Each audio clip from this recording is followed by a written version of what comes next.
วิธีการทบทุนเนาะเทิงแตกต่างจากดีเดอร์คนอื่นก็คือเอางบมาหลายๆเอางบมาหลายๆแล้วก็มาใส่วิธีการแบบคุณเงินเนาะก็แล้วแต่เจ้าถนัดแบบใดเจ้าก็เฮ็ดแบบนั้นเนาะค่อยเทียดมา2023หมดปี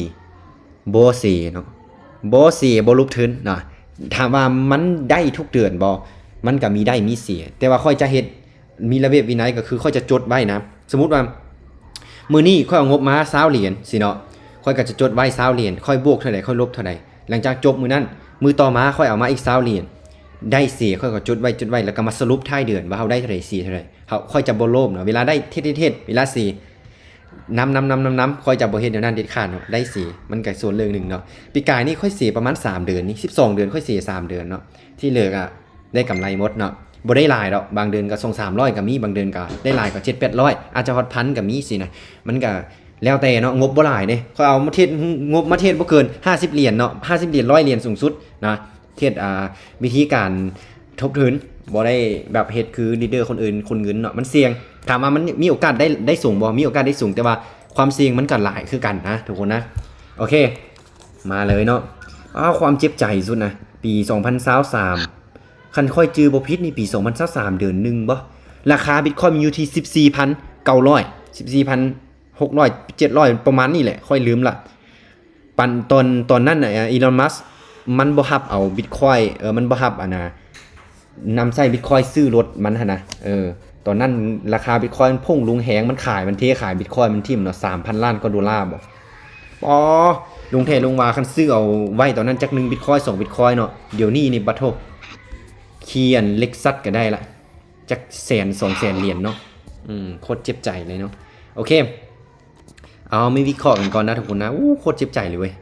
บางทีเนาะคันมีเงินหลายๆเนาะซื้อไว้หลายๆเนาะบางคนซื้อไว้หลายๆก็ลีดเดอร์บางคนก็แต่ว่าบางคนเขาก็เจ็บนักเขาย่านเขาก็ขายทีมเขาก็ซื้อไว้อยู่ดำเล็กดำน้อยเนาะตอนนั้นแต่ว่าเสียดายนะเขาอย่าใส่จ่ายไปลงทุนซื้อนู่นซื้อนี่นะมันราคาหลายเนาะเป็นหลักหลายร้อยล้านสินะเขาก็ไม่ได้ขายสินะเขาบ่ได้มีทุนขนาดนั้นเนาะมีเงินเป็นแสนเหรียญจังซี่นะเขาก็ซื้อไว้อยู่แล้วแหละตอนนั้นนะจัก1 Bitcoin 2 Bitcoin เนาะแต่ว่าเขาบ่ได้มีขนาดนั้นนะเป็นแสนเป็นล้านเหรียญเขาซื้อไว้จัก2-3 Bitcoin เดี๋ยวนี้นี่ถิวกินเลยเนาะเสียดายคือกันเนาะเดี๋ยวนี้จะมาซื้อนี่บ่อยากซื้อแล้วเขาซื้อปุ๊บแล้วมันราคาลงเด้ตายเลยบ่ล่ะเขาย่านเขาเอาปลาไว้ดุลบ่ได้เด้ตอนที่มันประมาณราคา 30,000 นะค่อย26,000นี่แหละค่อยเคยซื้อไว้ก็บ่หลายดอกเนาะประมาณ0ปลาย Bitcoin นี่0.3 บ่ 0.3 0.5 Bitcoin นี่เนาะซื้อไว้ 10,000 นี่นะ10ปลายพันเหรียญนี่นะขายทิ่มเนาะเอาเงินไปเฮ็ดอันอื่นไปซื้อรถ กันอดใจไว้ตอนนั้นซื้อไว้ตอนนี้ราคา3,000ซื้อไว้10ปลายเหรียญซื้อ 0.5 Bitcoin นี่แต่แฮงไปซื้อปาราโดมาขี่แล้วเดี๋ยวนี้ ความโง่เนาะก็บ่ได้เขาบ่ฮู้อนาคตเด้คันฮู้อนาคตเฮาก็สินั่นเลยเนาะเดี๋ยวนี้บ่มีเลย 0.1 Bitcoin ก็บ่มีเลยเนาะนั่นหมด1 Bitcoin ดิฉันก็นี้ราคามันก็อยู่นี่เนาะก็200กว่า2,000 กว่าล้านและ2ตื้อพุ่นแหละโอเคเนาะเฮาเบิ่งราคาแล้วมันถือว่ามันลงมาปุ๊บโอเคน่าจะลงมาค่อยว่านะคันมันไซด์เวย์อยู่จุดนี้แล้วก็น่าจะลงมานะโอเคไปเทอละ10เด้อไปเทอละ10เนาะค่อยขายก่อนเด้ออุ้ยปั๊มเงินบ่ทันแม่งโอ้ยปั๊มเงินบ่ทันแล้วบ่ทันแล้วเสียดายเว้ยเสียดายเว้ยไผทันบ่วันนี้ขายเนาะลืมเปลี่ยนภาษาปั๊บเงินบ่ทันกี่นี้โอ้กว่าจะได้2-3เดือนพุ่นเอ้ยขึ้นเสยโชคดีตัวบ่ดิโชคดีบ่นี่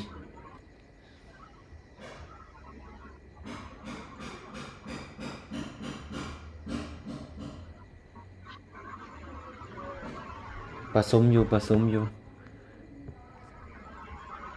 โอเคเนาะเมื่อกี้ขึ้นเสยนะแสดงว่ามันไซเวย์นะบัดนี้นะเราต้องได้คิดเบิ่งดีๆแล้วว่ามันสิไปในทิศทางใดค่อยจะซื้อก่อนซะเพราะว่าสังเกตเบิ่งกราฟ2ตัวนี้เนาะมันบ่ตัดกันเทื่อนะลองซื้อเบิ่งก่อนมันสิตัดกันบ้านนี้บ่บางทีมันอาจจะลงมาไซเวย์ก็มีเนาะมันอาจจะลงมาไซเวย์ก็มีมันอาจจะลงมาไซเวย์ก็มี มาต้องขึ้นได้นะต้องขึ้นได้นะต้องขึ้นได้นะต้องขึ้นได้นะคือปิ่นจังซี่ละคือปิ่นจังซี่ละโอ้โหพุ่งลงเลยโอ้ขดแม่งโน่ตัดปันนี้แน่นอนแล้วแหละไม่แรกแหกมานว่าซั่นไม่แรกแจกวับมับเฮ็ดคำคุ้มมันเทียดหลายอยู่จักหน่อยสิได้เอาลงเลย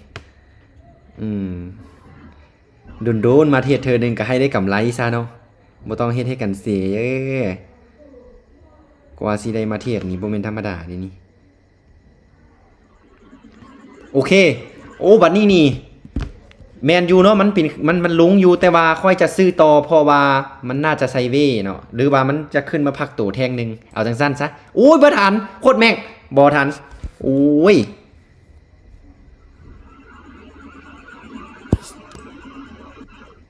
ป่ะเสียดายเว้ยเอาเบิ่งบางทีอาจจะลงได้ก็มี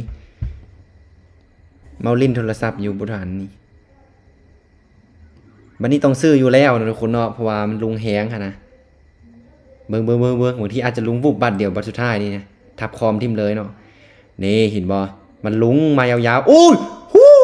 มาแล้ววีสุดท้ายเป็นจังไดเจ็บใจบ่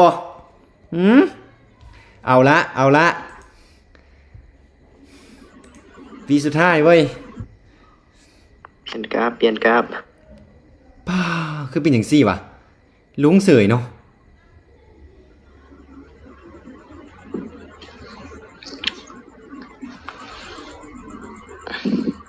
โอเคไม่เป็นไรเบิ่งมันก่อนน้อยนึงทุกคนเบิ่งมันก่อนน้อยนึงว่ามันสิไปในทิศทางใดเนาะคันหากว่าแทงนี่มันพุ่งลุงมากายจุดนี้เนาะเจ้าหินไส้มันบ่หินคือเทียนหั่นเนาะคันมันพุ่งมากายจุดนี้แสดงว่ามันมีโอกาสที่จะลงได้อยู่เนาะนี่คืออาจจะปิ่นแพทเทิร์นเอาอาจจะปิ่นแพทเทิร์นคือแบบนี้เนาะเห็นบ่มันลงมาจังซี่นะมันลงมาจังซี่แล้วมันขึ้นมาพักตัวในนึงมันก็ลงมาต่อเนาะจุดฮอตจุดนี้นะทุกคนนะอาจจะปิ่นแบบนั้นก็ปิ่นไปได้เนาะเดี๋ยวเฮาเบิ่งกันโอเคเนาะมันบ่ลงเกินจังใดวะบัดนี้มันบ่ลงเกินเว้ย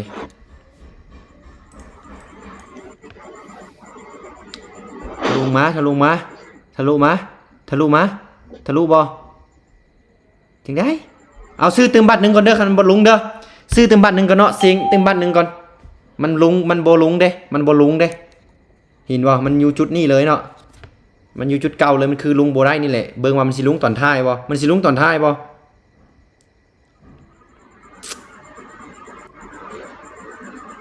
ปิดโอ้ลุงเนาะ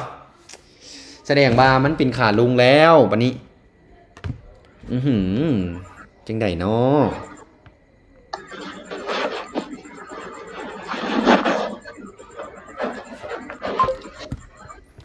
มาเจอทรงที่มันใส่เวอยู่ดีๆแล้วลงวูบจังซี่นะอันตรายคือกันเนาะเจ้าสังเกตเบิ่งจุดนี้บ่มันใส่เวอยู่ดีๆเนาะอยู่ดีๆแล้วก็ลงวูบเลยวูบเลยเนาะมันมี2ทางเท่านั้นแหละจังว่ามันใส่เวนะมันสิขึ้นกับลงเท่านั้นเนาะเดี๋ยวนี้มันลงแสดงว่าเขาต้องนำอย่างเดียวเนาะนำอย่างเดียวหรือว่ามันสิใส่เวอีกบ่นี่แหละโอเคขายต่อบัดนี้ก็นำขายเบิ่งบัดนี้ก็บ่ทัน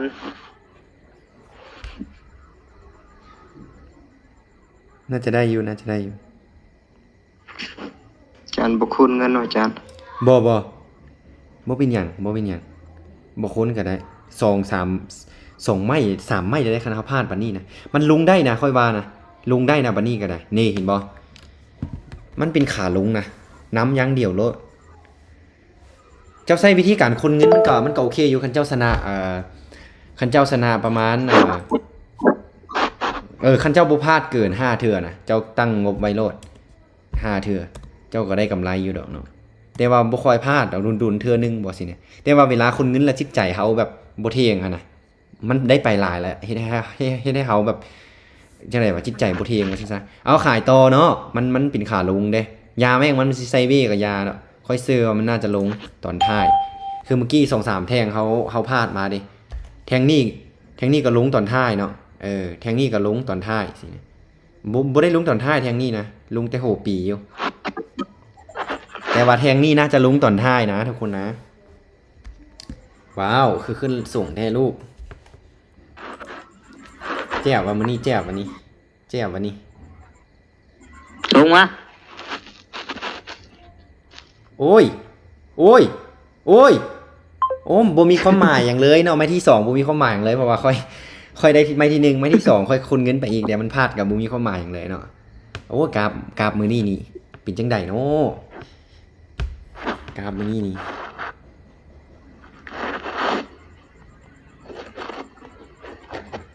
มันต้องอย่าให้ค่อยออินแหละบัดนี้นะบ่มีหยังดอกโอเคน้ำต่อเนาะน้ำขายต่อบ่วิเคราะห์แล้วคันมันไซเวย์อยู่จุดนี้เฮาพลาดเลยคันไซเวย์อยู่จุดนี้มันขึ้นเขียวแน่นอนเนาะคันมันไซเวย์เป็นแบบนี้นะทุกคนนะเฮาสังเกตเบิ่งรถจังหวะไซเวย์ค่อยเว้าแล้วเว้าอีกเนาะเวลามันขึ้นลายเป็นจังได๋ขายเวลามันลงลายมันจังได๋ซื้อมีแต่2อย่างนี้คันไซเวย์นะเนาะคันเป็นขาขึ้นขาลงนี่มันสิลงลายส่ำใดมันก็ยังลงอยู่มันบ่เกี่ยวเลยเนาะแต่ว่าเดี๋ยวนี้ค่อยน้ำขายก่อนค่อยน้ำขายอย่างเดียวก่อนค่อยยังเซอร์ว่ามันสิปิ่นขาลงต่อนะถึงว่ามันสิขึ้นมือกับยาแม่งมันเนาะโอเค19วันนี้ก็ค้นไปอีกไม้นึงเนาะค่อยบ่ได้กำไรย้อนเดี๋ยวนี้แหละไม้ที่2พลาดนี่ไม้ที่2พลาดมันก็บ่มีความหมายเลยเนาะคันไผที่ใช้วิธีการทบทวนเทรดแบบคุณเงินเจ้าได้ไม้ที่ที่1พลาดไม้ที่1ไม้ที่2เจ้าก็ได้กำไรคือเก่าเนาะหรือเอาไม้ที่3ที่4เจ้าก็ได้กำไรคือเก่านะ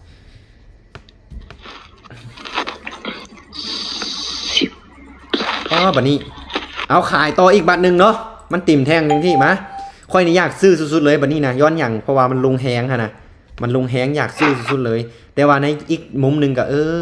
ขายก่อนเถาะย่ามันเป็นขาลงสินะเนาะโอเคลงมา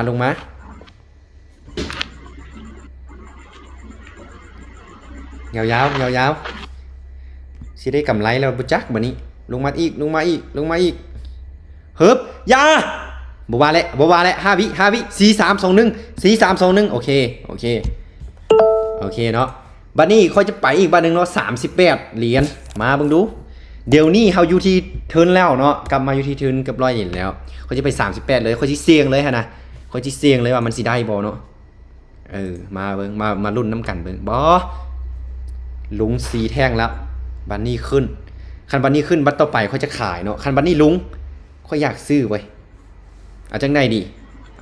ซื้อบ่มาเสียงซื้อมึงดูบัดนึงลุงต่อบ่บ่ว่าอะไรสิลุง6แท่งนะบ่ว่าแหละโอ้ยขึ้นก่อนดูขึ้นแล้วเอาอย่านะนำมาตลอดเลยนะขึ้นบัดนึงดูเซตทุกคนเลยป้าบ่อยากสิเว้าเลยเป็นจังซี่วะฮึบเคียวโอ้ยยินงามกำไรไปหมดเลยนะป้าเริ่มควบคุมมาลงตัวเองบ่ได้ละมาค่อยสิอออินบัตรเดียวเนาะซื้อคันพลาดแล้วก็เซาคันได้แล้วไปต่อซื้อเติมบ้านหนึ่งเด้อบ่ว่าเลยสิลุงต่ออีกนี่ลงวันนี้คือยาวแท้บอตายโอ้ยขายบ่ทันเอาอีกบ้านหนึ่งบ่นี่นำมาตลอดเนาะมาซื้อเสย2ไม้สุดท้ายนี่อู้น่าเสียดายเว้ยฮึบขึ้นได้บ่ขึ้นได้บ่ขึ้นได้บ่5วิสุดท้ายเด้งขึ้นไปป้าคำมันลุงต่อค่อยจะเอาเงินมาอีกฟาดอีกวันหนึ่งนั่นนี่นะมาดูจัก200ดูวะ มิดจิลิงอีกวันหนึ่งเนาะป้ามันสิลุงต่อวะนี่มันลงมาอีกนะมันสิเอาแม่งยังวะ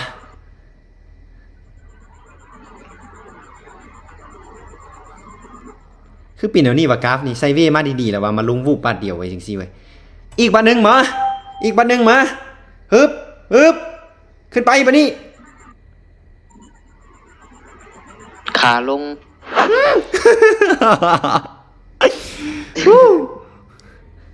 บาสจานตึงให้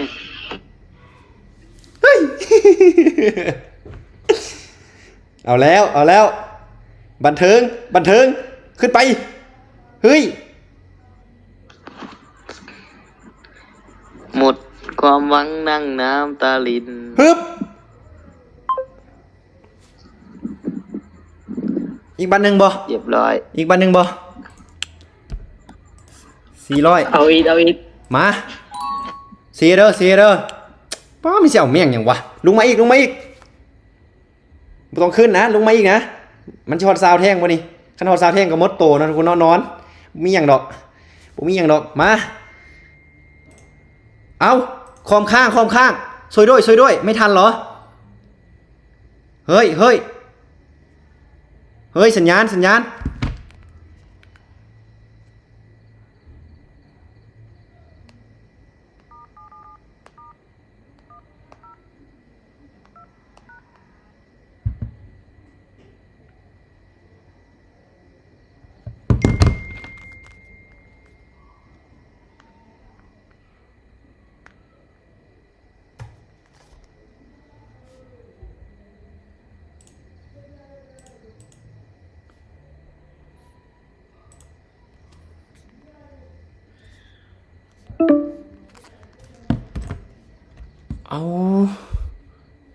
เอาเป็นจังได๋ล่ะ ลมบ่ได้แล้ว โห้ยเป็นจังไดสัญญาณค้างขอโทษหลายๆขึ้นบ่จานปิดไมค์อยู่จาน ฮะ ปิดไมค์นะ มันขึ้นวะ ปิดไม่อยู่จาน ปิดไมค์อยู่ โอ้โทษสัญญาณค้างเมื่อกี้มันขึ้นบ่ว้าวขึ้นเลย เสียจอให้ได้เด้อ ขึ้นเสยเว้ย ผมรอแล้วถ้าขึ้นนะ มัน PHD เห็นบ่เอ้าค่อยกำลังคลิกอันสิออกออเดอร์นะสัญญาณตัดไปเลยค่อยคลิกออกออเดอร์สัญญาณตัดไปเลยนะคันค่อยทันค่อยก็วินตัวมันบ่เมื่อกี้นี่ แม่นนะ มันเปื่อนผีเฮ็ดเลยอ๋อบ่ได้แล้วมื้อนี้น่ะเบิ่งก็ฮู้แหละเจ็บแหละมีเท่าไหร่ก็เจ็บเท่านั้นแหละเอาอีกวัดหนึงเนาะยาแม่งมันเจ็บก็เจ็บเถอะวาดอีกบัดหนึงมาเบิ่งโอ้ค่อยคลิกออเดอร์แล้วสัญญาณตัดไปเลยเมื่อกี้นี่ปานผีเฮ็ดเลยเว้ยว่างึดคือกัน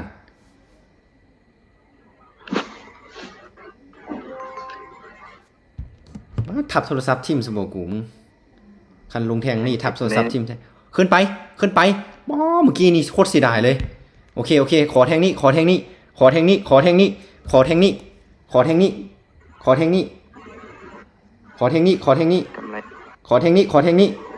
yes วู้มางบ700เนาะ700ได้มา80 all in 80เหรียญแม่นบ่มาอีกดูสิเอาแท้วะ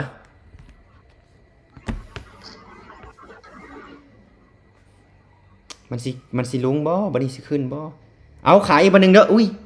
ต้องซื้อแล้วแหละเนาะมาซื้อตึมบัตรนึงคันพลาดแล้วก็นอนเนาะบ่มีหยังหลายแล้วพลาดแล้วก็นอนเบิ่งเธอที่100เหรียญที่2 200เป็น300เธอที่3 400เนาะเป็น700โอเคบ่เป็นหยังได้บัดนี้กำไรบ่ได้ก็คือนอนเนาะบ่อยากเทรดแล้วเมื่อกี้นี่เสียความรู้สึกอยู่เสียความรู้สึกขึ้นไป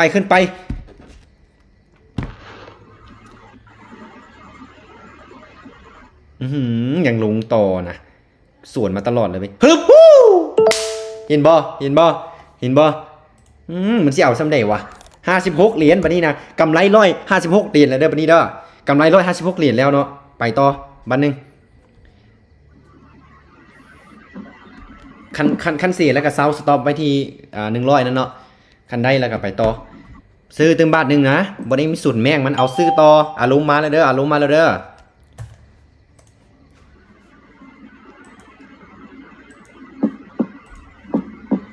ขึ้นไป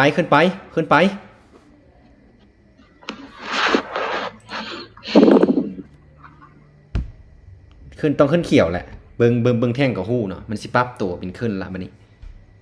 ต้องขึ้นเขียวต้องขึ้นเขียวต้องขึ้นเขียว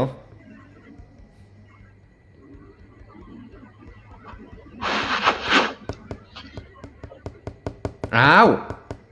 โอ้มันลงตอน4 วิสุดท้ายโอเคเนาะทุกคนเนาะเอามื้อนี้ซ้ำนี้ก่อนซะเนาะอารมณ์เสียเริ่มเสียหลายแล้วอารมณ์นะโอเคเนาะกำไรแค่100 เหรียญเด้อทุกคนเด้อเอาขอบใจหลายๆเนาะ